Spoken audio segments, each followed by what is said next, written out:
I'm Des Moines Register High School football reporter Andy Hamilton here to give you a little bit of a breakdown of the Class 4A football playoff pairings in Central Iowa. The Iowa High School Athletic Association changed things up on us a little bit this year. No longer are we able to look at a 32-team bracket and see who is going to play who on the path to the Unidome every step of the way.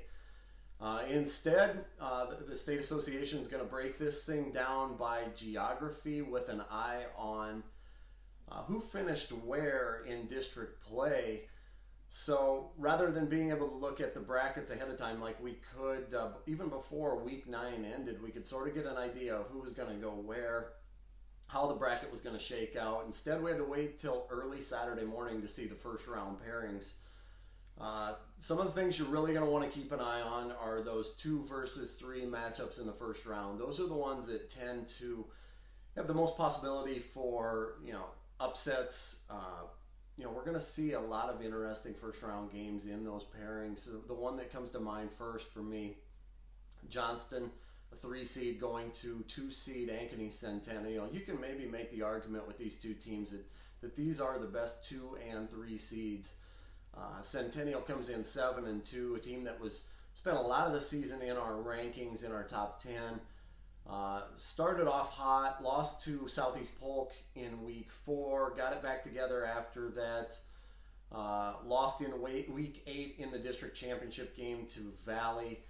But this is a team with an explosive playmaker and quarterback, Isaiah Cramey, a team that has led the state in rushing in Class 4A for most of the season. And then on the flip side, Johnston comes in 6-3. Those 3 losses are to teams with a collective 24-3 record. Johnston also has a win over a 1 seed Ankeny, 2 wins over 2 seeds Southeast Polk and Urbandale. Certainly a football team that you don't want to draw first round if you're a 2 seed. There are a lot of other 3 seeds you'd probably rather draw, but Johnston lost 2 straight, week 7, week 8, Dowling Catholic, Council Bluffs Lewis Central, and then the Dragons got it back together Friday night. 47-17 victory over Sioux City East. Really impressive performance across the board by the Dragons. So that's one to keep an eye on. A couple more that you're going to want to keep an eye on in this part of the state. Ames goes to Urbandale. Those 2 teams met up in the second round a year ago when both teams were absolutely stockpiled with playmakers. They're built a little bit differently this year, but the Little Cyclones built a little bit more on defense. They're starting to get it together a little bit on offense. On the flip side, Urbandale really struggled to throw the football for the first half of the season, and it made it tough for the Jayhawks to move the football at all. It really put a lot of pressure on their run game. They've put it together offensively all the way around now. They're throwing the football a lot better, come in with a lot of momentum, coming in as a district runner-up after a win over Fort Dodge. Speaking of Fort Dodge, the 3 seed, going to go to Southeast Polk, a team that lost to Ankeny Friday night in a district championship game. Southeast Polk started the season slow, 3 straight losses, got it together in the middle of the season, won 5 straight before losing to Ankeny 20-14 in the district championship game Friday night. Fort Dodge reeled off 5 straight wins as well in the middle of the season. The Dodgers lost in week 8 to Waukee for the district title, and then lost to Urbandale in a shootout Friday night for the number 2 spot and the right to host a first round playoff game.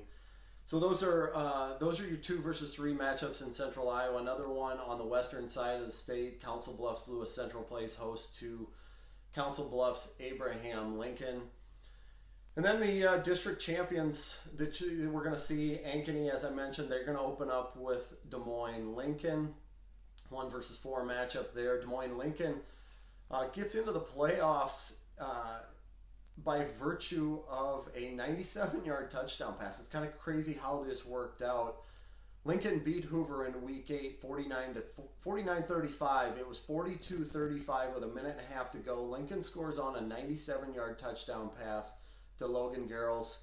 At the time, it doesn't seem significant in the outcome of the football game, but that 14-point swing, you add 7 points on to Lincoln's point differential, subtract 7 from Hoover's. That 14-point swing got Lincoln into the playoff. Would have gotten Lincoln into the playoffs by 1 point had it not occurred. Hoover would have been the team that would have gotten into the playoffs by 1 point. So Hoover finishes 5-4, its first winning season since 1994, and yet the Huskies are going to be left at home because of that one play that determined the tiebreaker. The other 1 versus 4s. Another Metro team gets in. East wins in Week 9 against Sioux City North. That puts the Scarlets in. They'll play at Valley first round. The Tigers come in with an 8-game winning streak. Have not lost since the opener against Waukee. Then Dowling Catholic is going to open at Williams Stadium against Indianola, a team that got in with a Week 9 victory against Marshalltown.